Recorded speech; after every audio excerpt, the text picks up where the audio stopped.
I've used one strategy to win repeatedly in my career and outside of it. And it's one of the biggest reasons why I've had job offers from Big Four consulting and internships at Fortune 500 companies as an international student with no connections, no prior experience. And I'm gonna explain why it's the best move you can make when you're just starting out if you want to win more in your career and in life. And so if you're not sure what to do right now, maybe you're just starting your career, it doesn't matter what industry you're in, it doesn't matter what career you're in, it doesn't matter what goal you're chasing.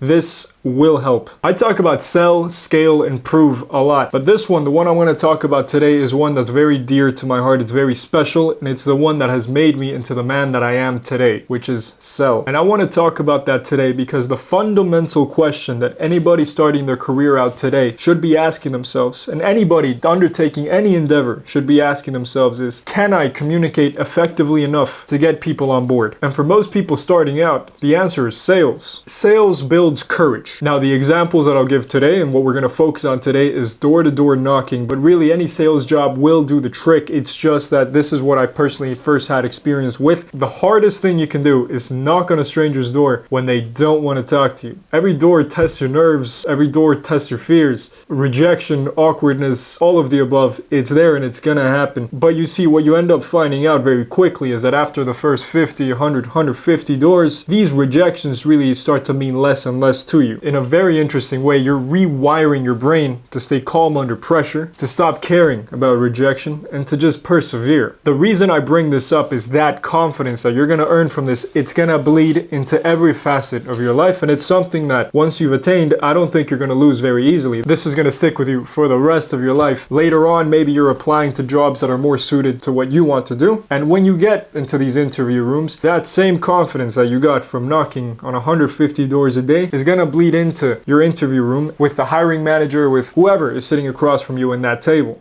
And so that sort of attitude, that sort of courage that will be instilled within you is something that you cannot replicate, you have to earn. From my experience, the best way to earn that sort of confidence, earn that sort of courage in talking to people and in being able to handle all sorts of things under pressure is through door-to-door knocking. I have a very funny story. On one Christmas Eve a few years ago with my brother, we had went to a family friend's place for Christmas. They had invited us. Our family lives on a different continent, so we're here and we go. I was right around the age 19, almost 20. And so as we get there, we're getting settled into the room. Here's your bed, here's your things. And we notice everybody's very polite, but they're also very strict. It's a very strict household. And so as we get there, we see that there's also some young people our age. And we decide, hey, it's our first time in this new city. Why don't we go clubbing this Friday? And so we have a dinner with the family, with all these people. And later that night, we go out for drinks with everybody. Of course, the old people end up leaving and the young people stay behind. But you see, the caveat was none of the young people had keys to the house. And so 11 p.m. drinks turns into 4 in the morning, heading back to the house. So what do? Nobody wanted to knock on the door. So what ended up happening was the courage that I had built from the door-to-door knocking, I used to go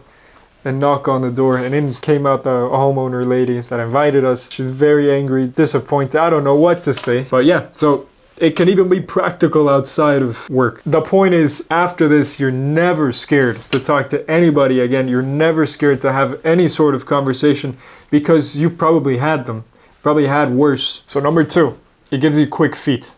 So do you remember I told you when you knock on the door, most of the time they don't want to see you there. Well, they've opened the door now. You've got 10 seconds to convince them not to shut it in front of you. So this is where the quick feet comes into play. You have about 10 seconds to analyze. You've seen the house from the outside. You've seen maybe the person for the first few seconds. You've seen maybe the decorations outside. You've seen if there's a dog or not. You've seen if there's a window that's broken. You see for any minor little thing that you can look at to use as a data point to then build a persuasive argument. So training this muscle is something very, very important. And once again, that will translate to you being in your interview, to you being with your boss. If you're a businessman, to you being in a business meeting, in an opportunity, and recognizing all the different data points that you can get to build persuasive arguments, to then build a story for yourself, build ideas, and capitalize. This is quintessential for problem solving. You see, problem solving has 2 facets of it. The first one is the problem you're able to fix, the solution you bring. That's the most important one. But the other extremely important facet of problem solving is how quickly you can develop that solution. Because your solution may be the best in the world, but if it takes you 50 years to make it, then it's redundant. You need your solution as fast as possible. And if you can be quick on your feet, you can deliver the solutions faster than anybody else. This is why the second point of why door-to-door knocking, or just any sort of sales, but specifically door-to-door knocking, builds this sort of quick thinking, quick feet. You see, over time, you'll get a lot smoother with it. It'll become natural, and it'll become something you'll probably end up doing even when you go out to a club and see a pretty girl and want to talk to her. You see, the point is, with this skill, when you speak, people listen, and that's powerful. Now, to number 3, and this is my favorite one, and this is one I learned from Alex Hormozi as well. This is why I've been able to verbalize this idea, is it allows you to understand that it's really a numbers game and it's about volume. You'll have many days, many weeks in consecutive where your sales will be down. You'll be doing everything right, but they will just be down. And then you'll have the next week where everything is up better than ever and you've been doing the same thing. Inputs have been the same, outputs are extremely different. You're very quickly going to understand that you may have to knock on 5,000 doors to actually see tangible outcomes. You start understanding the sheer volume that is required to actually get the output that you're looking for. Volume of input. In this case, it's very simple, and so you can see it, you can learn it firsthand. It's just the amount of doors you knock and the quality and the sort of pitches that you're giving to these people at their doorstep. That's something that you can start to quantify, and you'll see over time the sheer volume that is required to generate real tangible results. I think more than anything, this is going to build a lot of character as well. So apart from understanding, from teaching you that it's all about numbers and volume and quantities and quality of pitches, it's going to build a character within you of perseverance, of understanding that, okay, the next 100 doors are probably going to say no, but maybe the 101st will. And that's, that'll take you all day. But that sort of perseverance, again, this all will translate into business. It'll translate into your career. Now, everybody's talking about the job market is so difficult and it's very competitive. I agree. It is very competitive. But when you have these skills that you've learned from a job like door-to-door knocking, when you've learned from a job like sales in general, when you understand the volume aspect and the perseverance aspect, and when you collide those together, when you combine those together, you are able to better approach today's job market in a way that actually ensures you get the job that you're looking for, you get the role that you're looking for. Number 4. Okay, so this is, you're starting out your career, maybe you're not, but we all live in this world today in 2025 where everybody is more disconnected than ever. Nobody knows how to socialize anymore. Nobody knows how to talk to each other anymore. And so you training this skill, and it's by force in a sense, you're going to train this skill, you're going to become so competent at it, whilst everybody is very behind, because the world we live in is not conducive to being good socially. And so the delta between these two is going to be so big that,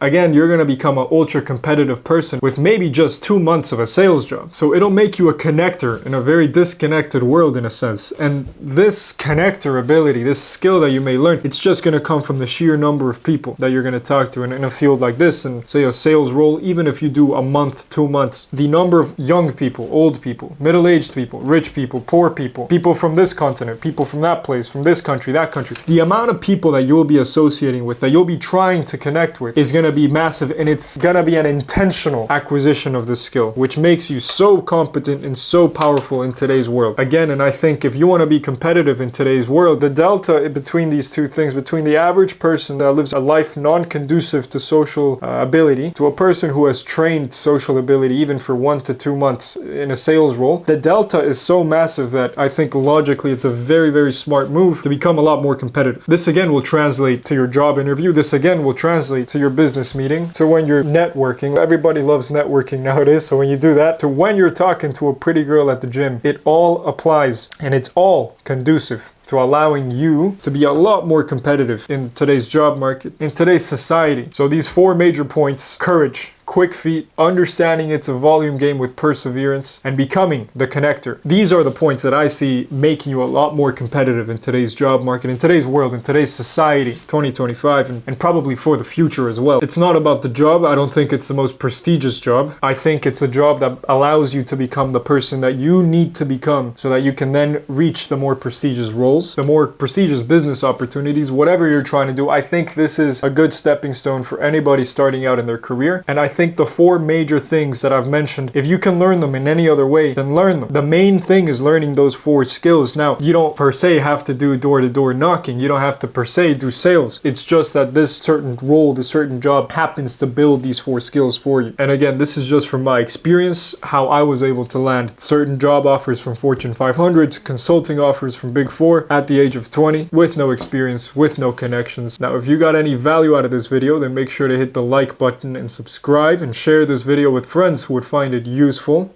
And thank you for your time, and bye bye.